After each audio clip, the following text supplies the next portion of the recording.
Shalom saudara-saudaraku, bersama saya Roni. Kali ini saya akan melanjutkan pembacaan Alkitab di dalam Bilangan 21 ayat 21 sampai 30.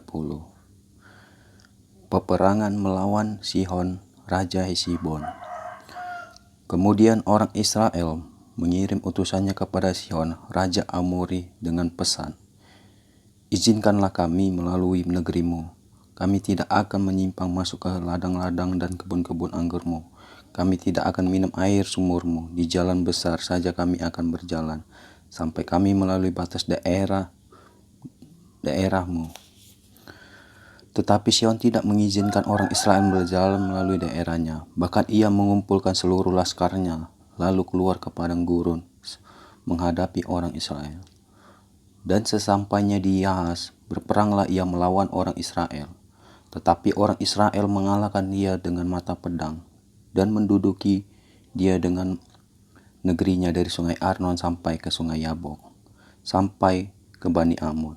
Sebab batas daerah Bani Amun itu sangat kuat.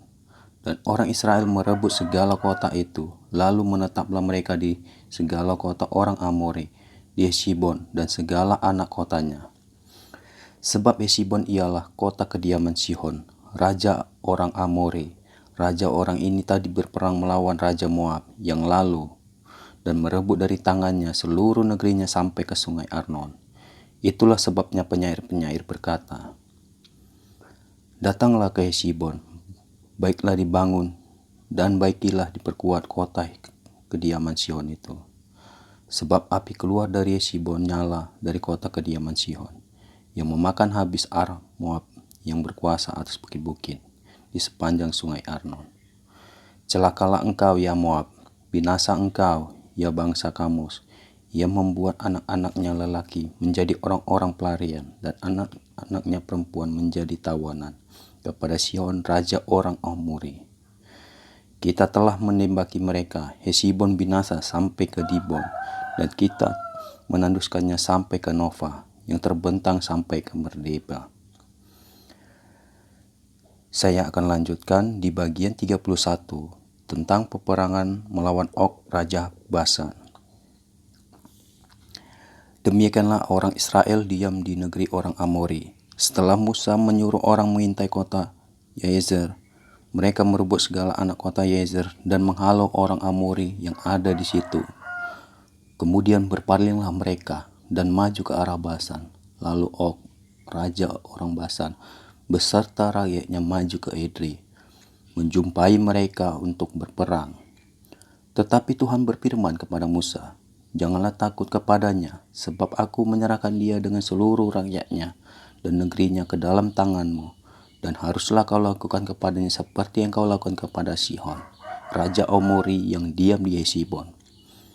Maka mereka mengalahkan dia dan anak-anaknya dan seluruh rakyatnya, sehingga seorang pun dari mereka tidak ada yang dibiarkan terlepas.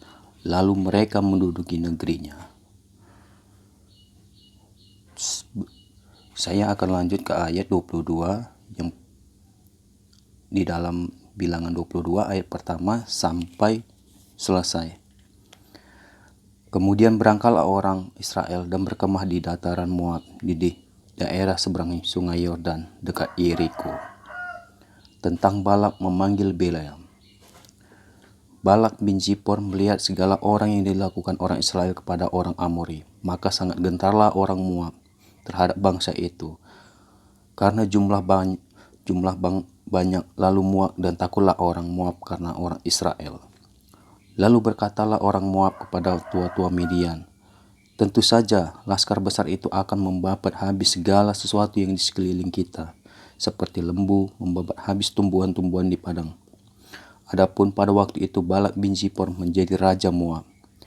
Raja ini mengirim utusan kepada Bileam bin Beor ke Petor yang di tepi sungai Efrat, ke negeri teman-teman sebangsanya untuk memanggil dia dengan pesan, "Ketahuilah, ada suatu bangsa keluar dari Mesir, sungguh sampai tertutup permukaan bumi olehnya, dan mereka sedang berkemah di depanku.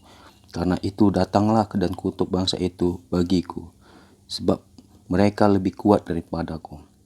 Mungkin aku sanggup mengalahkannya dan menghalaunya dari negeri ini, sebab aku tahu siapa yang kau berkati, dia dibeli oleh berkat, dan siapa yang kau kutuk, dia yang kena kutuk.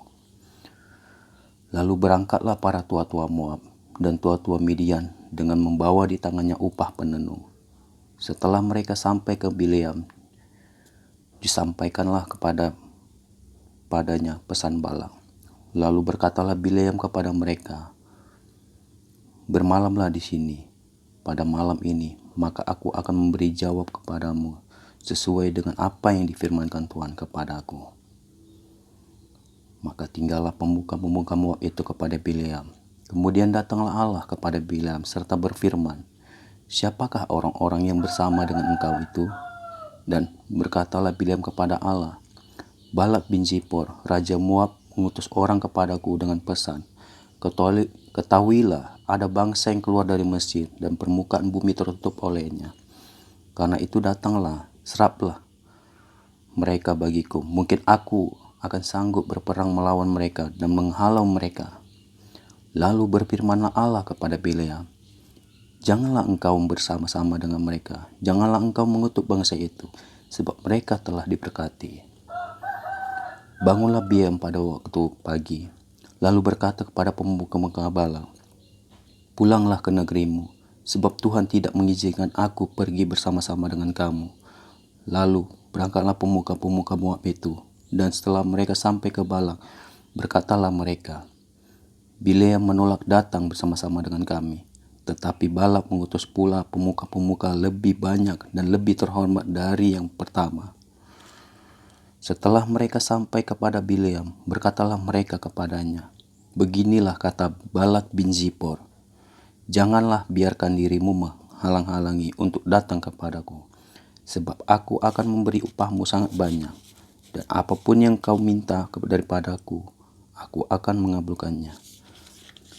Datanglah, serapalah bangsa itu kepadaku." Tetapi Bileam menjawab kepada pegawai-pegawai Balak, "Sekalipun Balak memberi kepadaku emas dan perak seistana penuh, aku tidak akan sanggup berbuat sesuatu yang kecil atau yang besar yang melanggar titah Tuhan Allahku. Oleh sebab itu, baiklah kamu pun tinggal di sini pada malam ini, supaya aku tahu apakah pula yang akan firmankan Tuhan kepadaku." Datanglah Allah kepada Bileam pada waktu malam serta berfirman kepadanya, "Jikalau orang-orang itu memang sudah datang untuk memanggil engkau, bangunlah, pergilah bersama-sama dengan mereka. Tetapi hanya apa yang akan kufirmankan kepadamu harus kau lakukan." Demikianlah pembacaan firman Tuhan hari ini di dalam Bilangan. Dan kita akan akhiri dengan berdoa. Mari saudara-saudaraku, pendengar sekalian, kita bersatu dalam doa. Terima kasih Allah Bapakku, terima kasih ya Yesusku, atas segala kebaikan-Mu, kemurahan-Mu di dalam kehidupan kami.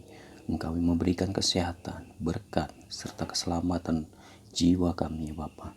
Bapa, biarlah firman-Mu menjadi kekuatan di dalam hidup kami Bapa. Itulah terang bagi kami. Berkati ya Bapa, apapun segala pekerjaan yang kami lakukan, apapun segala usaha yang kami lakukan, biarlah Tuhan turut serta campur di dalam kehidupan kami. Bapa, Kau berkati juga buat para pendengar yang mendengarkan segala kebenaran firman-Mu. Biarlah Tuhan itu tertanam di hati mereka dan menjadi kekuatan iman bagi mereka. Terima kasih Allah Bapakku, terima kasih Yesusku. Apapun segala aktivitas yang kami lakukan hari demi hari, kami serahkan sepenuhnya ke dalam tangan-Mu ya Tuhanku. Haleluya.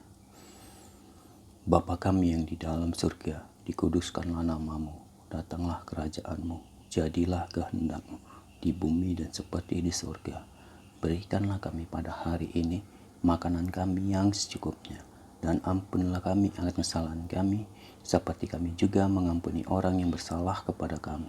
Dan janganlah membawa kami ke dalam pencobaan, tetapi lepaskan kami pada jalan. Karena Kau yang kerajaan dan kuasa dan kemuliaan sampai selama-lamanya. Haleluya. Amin.